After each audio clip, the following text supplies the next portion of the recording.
कहानी की शुरुआत होती है एक अपर्टोसॉरस कपल डायनासोर से, जो अपनी जिंदगी खेती करके गुजारा करते थे। वो अपने अंडों के पास आते हैं, जिनमें से कुछ ही देर में बेबी डायनासोर बाहर निकलने वाले होते हैं। धीरे धीरे अंडे फूटते हैं और 3 प्यारे से छोटे डायनासोर जन्म लेते हैं। 2 डायनासोर तो मजबूत और शरारती होते हैं, लेकिन तीसरा बच्चा अभी भी अंडे में ही छिपा बैठा था। वो साइज में बहुत छोटा और डरा हुआ था। माँ बाप उसका नाम रखते हैं आर्लो। कुछ देर बाद पूरा परिवार अपने छोटे छोटे बच्चों को लेकर बाहर आता है। फादर डायनासोर उन्हें अपना खेत दिखाता है और दूर मौजूद क्लॉ टूथ माउंटेन यानी पंजा पर्वत भी दिखाते हैं। समय बीतता गया, बच्चे बड़े होते गए। बक और लिब्बी ताकतवर, तेज और निडर निकले। वो खेती बाड़ी में अपने पेरेंट्स की मदद करते थे, लेकिन आर्लो वो बहुत डरा डरा सा रहता था। छोटी छोटी चीजों से डर जाता और जब भी उसे कोई काम दिया जाता वो उसे ठीक से कर ही नहीं पाता था। एक दिन फादर और मदर डायनासोर अपने तीनों बच्चों को बुलाते हैं। फादर उन्हें समझाते हैं, सर्दियों का मौसम आने वाला है, इसलिए हमने बहुत सारा खाना इस कॉर्न साइलो में इकट्ठा किया है ताकि ठंड में कोई कमी ना पड़े। इसके बाद फादर और मदर अपने पैरों के निशान यानी फुटप्रिंट उस पर लगाते हैं। ये उनका गर्व था, उनकी मेहनत की पहचान। तीनों बच्चे भी बहुत एक्साइटेड होते हैं अपना फुटप्रिंट लगाने के लिए, लेकिन फादर उन्हें रोक देते हैं। वो कहते हैं, अभी तुम इस काबिल नहीं हो। जब तक तुम कोई बड़ा काम करके दिखाओगे नहीं, तब तक अपना फुटप्रिंट नहीं लगा सकते। लेकिन एक दिन तुम सब अपनी छाप जरूर छोड़ोगे। कुछ ही दिनों में बक पेड़ों को गिराकर पूरा मैदान साफ कर देता है। फादर खुश होते हैं और उसे भी अपना फुटप्रिंट लगाने की इजाजत दे देते हैं। फिर आर्लो की बहन लिब्बी अकेले पूरा खेत जोत देती है। वो भी गर्व से अपना फुटप्रिंट छोड़ देती है। अब सिर्फ आर्लो ही रह गया था, जिसने अभी तक कुछ भी ऐसा नहीं किया था जिस पर वो गर्व कर सके, और इसीलिए फादर उसे फुटप्रिंट लगाने की इजाजत नहीं देते। आर्लो उदास हो जाता है। बक उसका मजाक उड़ाता है, छोटू तू तो कुछ भी नहीं कर सकता। आर्लो गुस्से में जवाब देता है, ऐसा मत बोलो, मुझे बुरा लगता है, मैं कोशिश तो करता हूँ। लेकिन बक फिर भी उसे चिढ़ाता रहता है। इतने में फादर आ जाते हैं और बक को डांटते हैं। अपने भाई को तंग मत करो, आर्लो दुखी दिल से कहता है। आप सबको लगता है ना कि मैं कुछ नहीं कर सकता, लेकिन एक दिन मैं भी कुछ बड़ा करूंगा और अपना फुटप्रिंट जरूर लगाऊंगा। आर्लो का डर दूर करने के लिए फादर के दिमाग में एक आइडिया आता है। रात में वो आर्लो के पास आते हैं और कहते हैं, चलो मेरे साथ। दोनों वॉक करने निकलते हैं। आसमान में टिमटिमाते तारे, चारों ओर शांति और हवा की हल्की सरसराहट, सब कुछ बेहद खूबसूरत होता है। फादर आर्लो को समझाते हैं, कभी कभी डर का सामना करना जरूरी होता है, क्योंकि जब तक तुम डर से भागते रहोगे तुम कभी कुछ कर ही नहीं पाओगे। अपने ऊपर यकीन रखो आर्लो, कुछ भी नामुमकिन नहीं। सुबह होती है। फादर देखते हैं कि स्टोर में रखा अनाज कोई खा गया है। वो घबरा जाते हैं, क्योंकि अगर ऐसा ही चलता रहा तो सर्दियों में खाना कम पड़ जाएगा। फादर आर्लो से कहते हैं, अगर तुमने उस जंगली को पकड़ लिया जिसने हमारा खाना चुराया है, तो तुम भी अपनी छाप छोड़ सकोगे। दोनों एक ट्रैप लगाते हैं। वो वहाँ कॉर्न्स रखते हैं ताकि वो जंगली प्राणी खाने आए और जाल में फंस जाए। फादर कहते हैं, और फिर बस एक डंडा मारना है, तब जाकर तुम भी अपना फुटप्रिंट छोड़ पाओगे। आर्लो ये सुनकर बहुत ज्यादा एक्साइटेड हो जाता है। उसे लगता है उसका सपना अब सच होने वाला है। अब आर्लो उस ट्रैप के पास पहरा देने लगता है। अचानक झाड़ियों में सरसराहट होती है और एक छोटा सा जंगली बच्चा स्पॉट वहाँ आ जाता है, जो उसी वक्त ट्रैप में फंस जाता है। आर्लो उसे देखता है तो हैरान रह जाता है। वो कोई डरावना जानवर नहीं, बल्कि एक छोटा सा इंसानी बच्चा था। स्पॉट जोर जोर से चिल्ला रहा होता है और खुद को जाल से छुड़ाने की कोशिश कर रहा था। आर्लो का दिल तेजी से धड़कने लगता है। वो डर जाता है, लेकिन फिर हिम्मत जुटाकर डंडा मारने की सोचता है ताकि वो स्पॉट को मार सके और खुद को साबित कर सके। मगर वो ऐसा नहीं कर पाता। उसका दिल उसे रोक देता है। वो ट्रैप खोल देता है और स्पॉट वहाँ से भाग जाता है। कुछ देर बाद फादर डायनासोर वहाँ पहुँचते हैं। वो गुस्से में आर्लो पर चिल्लाते हैं, तुमने उसे पकड़कर भी छोड़ दिया, तुम्हारा डर सारा काम खराब कर गया। फिर वो आर्लो से कहते हैं, चलो आज रात ही हम उस जंगली बच्चे का काम तमाम कर देंगे। दोनों साथ में उस जंगल की तरफ निकलते हैं जहाँ स्पॉट के पैरों के निशान दिखाई दे रहे थे। लेकिन तभी तेज बारिश शुरू हो जाती है और वो निशान धीरे धीरे मिटने लगते हैं। फादर आर्लो से कहते हैं, तेज चलो, लेकिन आर्लो डरने लगता है। पापा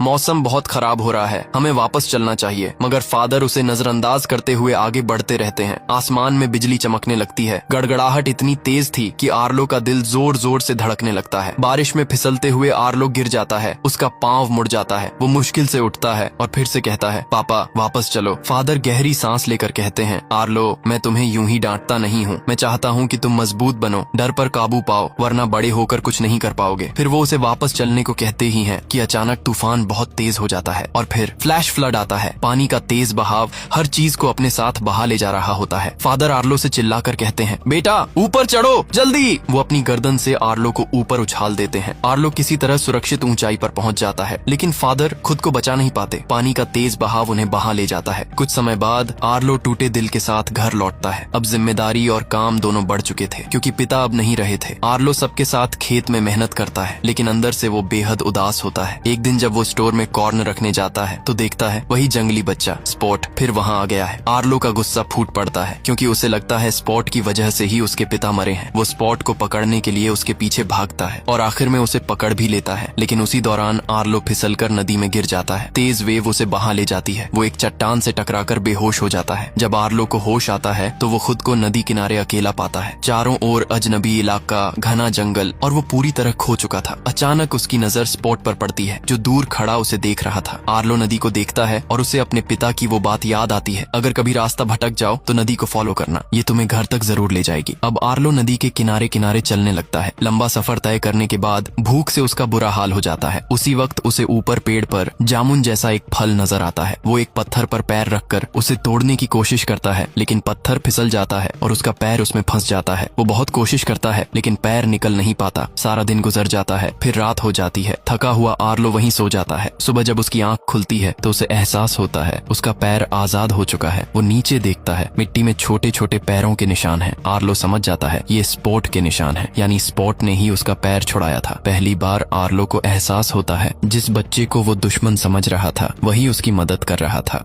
आर्लो हिम्मत जुटाकर उठता है। अब वो डरने के बजाय कुछ करने का फैसला करता है। वो आसपास की लकड़ियां इकट्ठा करता है और अपने लिए एक छोटा सा घर बनाने लगता है। धीरे धीरे उसे थोड़ा सुकून मिलने लगता है। तभी स्पॉट दोबारा वहां आ जाता है। इस बार वो आर्लो के लिए एक लिजर्ड लाता है क्योंकि उसे पता था कि आर्लो को भूख लगी है, लेकिन आर्लो पीछे हट जाता है और घबराकर कहता है दूर करो इसे। वो शाकाहारी था और ऐसी चीजें खाना उसके बस की बात नहीं थी। स्पॉट कुछ देर सोचता है और फिर वो एक बहुत बड़ा कीड़ा पकड़ कर लाता है। वो अपने दांतों से उसका सिर अलग करता है और आर्लो की तरफ बढ़ाकर इशारा करता है खा लो। आर्लो घिन और डर से पीछे हट जाता है। स्पॉट को अब समझ आ जाता है कि आर्लो क्या खाता है। वो तुरंत जाकर वो बेरीज लाता है, वही फल जो आर्लो ने पहले देखा था। आर्लो भूखा था। वो बेरीज पर टूट पड़ता है। फिर वो स्पॉट से और फल मांगता है। स्पॉट उसे अपने साथ एक ऊंची जगह पर ले जाता है जहाँ एक पूरा पेड़ बेरीज से लदा हुआ था। आर्लो की आंखें चमक उठती हैं। वो तेजी से पेड़ की तरफ बढ़ता है, लेकिन स्पॉट उसे रोकने की कोशिश करता है। आर्लो नहीं रुकता और जैसे ही वो फल खाने झुकता है ऊपर से एक बड़ा सा स्नेक गिरकर उसके ऊपर आ पड़ता है। आर्लो डर से चीख उठता है। स्नेक अटैक करने ही वाला होता है कि तभी स्पॉट उस पर टूट पड़ता है। छोटा सा स्पॉट बड़े सांप को डरा भगाता है। आर्लो दंग रह जाता है। पहली बार उसे एहसास होता है कि स्पॉट सिर्फ जंगली बच्चा नहीं, एक बहादुर साथी भी है। अचानक लकड़ियों में से एक विशालकाय जानवर निकलता है जिसके सींगों पर कुछ पक्षी बैठे होते हैं। वो आर्लो से पूछता है तुम्हारे साथ ये बच्चा कौन है? आर्लो जवाब देता है इसका कोई नाम नहीं है। थोड़ा सोचने के बाद वो उसे नाम देता है स्पॉट। स्पॉट पीछे मुड़कर देखता है और हल्की सी मुस्कान देता है। उसे ये नाम अच्छा लगता है और इस तरह स्पॉट को उसका नाम मिल जाता है। आर्लो और स्पॉट की दोस्ती अब गहरी होने लगती है। दोनों साथ में नदी के किनारे किनारे आर्लो के घर की तरफ बढ़ने लगते हैं, लेकिन रास्ता आर्लो को ज्यादा समझ नहीं आता। थोड़ी देर बाद वो एक ऐसी जगह पहुंचते हैं जहां घास उगी होती है। आर्लो अपनी पूंछ को घास में हिलाता है और अचानक वहां से जुगनू निकलते हैं। सैकड़ों रोशनियां हवा में तैरने लगती हैं। स्पॉट और आर्लो दोनों उस नजारे को देखकर खिलखिलाकर हंस पड़ते हैं, लेकिन अगले ही पल आर्लो को अपने पिता की याद आ जाती है क्योंकि उसके पिता भी ऐसे ही उसे जुगनू दिखाया करते थे। आर्लो का चेहरा उदास हो जाता है। वो जमीन पर बैठता है और लकड़ियां उठाता है। वो 5 छोटी लकड़ियां जमीन में गाड़ता है और फिर सबसे बड़ी लकड़ी को गिरा देता है। यानी वो स्पॉट को अपने परिवार के बारे में बता रहा होता है। हम 5 थे लेकिन अब पापा नहीं रहे। स्पॉट कुछ देर उसे देखता है, फिर खुद भी 3 लकड़ियां जमीन में गाड़ता है। वो 2 बड़ी लकड़ियां गिरा देता है और अकेली छोटी लकड़ी को देखकर नीचे सिर झुका लेता है। इसका मतलब था उसके माता पिता भी मर चुके थे, वो भी अकेला है। आर्लो और स्पॉट एक दूसरे को गले लगाते हैं। दोनों की आंखें नम होती हैं। दोनों चुपचाप एक दूसरे का दर्द समझते हुए वहीं सो जाते हैं। अगली सुबह वो अपनी यात्रा जारी रखते हैं। मौसम अच्छा था, लेकिन अचानक आसमान में बादल छा जाते हैं। तेज हवा चलने लगती है और कुछ ही देर में तूफान आ जाता है। आर्लो डर जाता है क्योंकि ये नजारा उसे उसी रात की याद दिलाता है जिस रात उसके पिता बाढ़ में बह गए थे। फ्लैशबैक की तरह सब उसकी आंखों के सामने घूमने लगता है। वो घबरा कर भागने लगता है। आखिरकार वो एक बड़े पेड़ के नीचे जाकर छिप जाता है। स्पॉट भी उसे देखता है और समझ जाता है कि आर्लो के अंदर अब भी डर जिंदा है।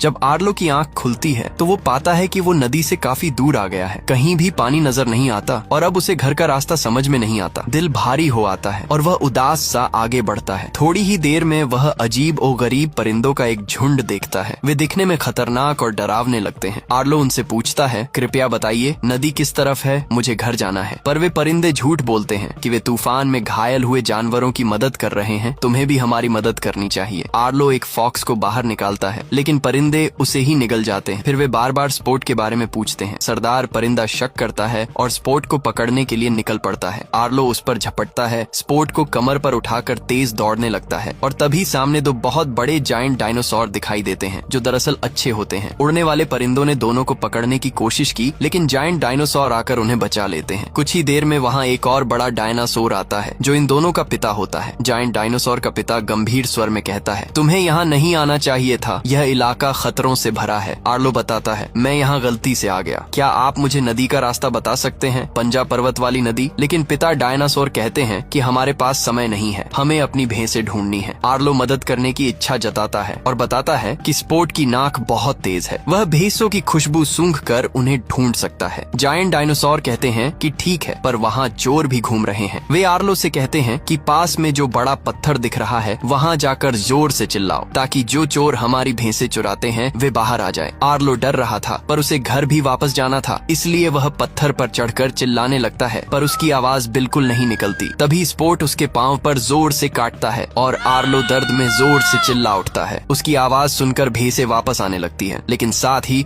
कुछ खौफनाक डायनासोर भी सामने आ खड़े होते हैं। वे असल में भैंस लुटेरे थे, वो हमला करने लगते हैं। तभी वे जायंट डायनासोर भी आ जाते हैं। लड़ते लड़ते एक भयंकर लड़ाई होती है। एक भैंस लुटेरा जायंट डायनासोर को गिरा देता है। आर्लो बिना सोचे समझे उन पर टूट पड़ता है और फाइनली चोर डरकर भाग जाते हैं। रात होते ही वे आग के चारों ओर बैठे होते हैं। आर्लो उन जायंट डायनासोर से पूछता है, आपके मुंह और पैरों पर ये निशान कैसे पड़े? जायंट डायनासोर का पिता बताता है, एक बार मगरमच्छों ने हम पर हमला किया था, मेरे मुंह को भी चोट लगी, पर मैंने हार नहीं मानी और लड़कर सबको हरा दिया। आर्लो कहता है, मेरे पिता भी बहुत ताकतवर थे, वे किसी से नहीं डरते थे। जायंट डायनासोर मुस्कुराते हुए कहते हैं, डर तो सभी को लगता है, डर तो नेचर का हिस्सा है, असल बात यह है कि तुम उसे कैसे संभालते हो। डर को अपने साथ रखो, पर उसे तुम पर हावी मत होने दो। जब तुम सीख जाओगे कि दर्द और खतरे का सामना कैसे करना है, तुम खुद ब खुद मजबूत बन जाओगे। और फिर वे कहते हैं, सुबह हम दक्षिण की ओर निकलेंगे और तुम्हें तुम्हारे घर तक पहुंचा देंगे। अब आर्लो बहुत खुश है। वो और उसके दोस्त जायंट डायनासोर प्रॉमिस के मुताबिक साउथ की तरफ निकल पड़ते हैं। रास्ते में दूर क्षितिज पर वही क्लॉ टूथ माउंटेन नजर आता है। वो पहाड़ जिसके पास बहती नदी उसे सीधा उसके घर तक ले जाएगी। आर्लो की आंखों में चमक आ जाती है, उसका घर अब बहुत करीब था। जायंट डायनासोर मुस्कुराकर कहते हैं, लो बच्चों, हमने तुम्हें यहाँ तक पहुँचा दिया, इसके आगे तुम्हें खुद जाना होगा। हम अब साउथ की तरफ बढ़ते हैं, तुम्हारी यात्रा सलामत रहे। फिर स्पोर्ट को अपनी कमर पर बिठाकर क्लॉ टूथ माउंटेन की तरफ भागता है। वो और स्पोर्ट जोर जोर से चिल्लाने लगते हैं, लेकिन तभी सामने से एक अजीब सी आवाज आती है, बिल्कुल वैसी ही जैसी स्पोर्ट निकाला करता था। आर्लो और स्पोर्ट सामने देखते हैं, वहाँ एक जंगली इंसान खड़ा होता है। स्पोर्ट ध्यान से उसे देखने लगता है। आर्लो स्पोर्ट को अपनी पीठ पर बिठाकर आगे बढ़ जाता है, लेकिन अचानक वही आदमखोर परिंदे फिर से आ जाते हैं। वो स्पोर्ट को पकड़कर अपने साथ ले उड़ते हैं। आर्लो उसे छुड़ाने की बहुत कोशिश करता है, पर वो बेलों में फंस जाता है। थका टूटा और हताश आर्लो जमीन पर गिरा हुआ होता है। अचानक वो अपने फादर को अपने सामने खड़ा देखता है। फादर उसे बेलों से आजाद करते हैं। आर्लो उनकी तरफ देखता है, पापा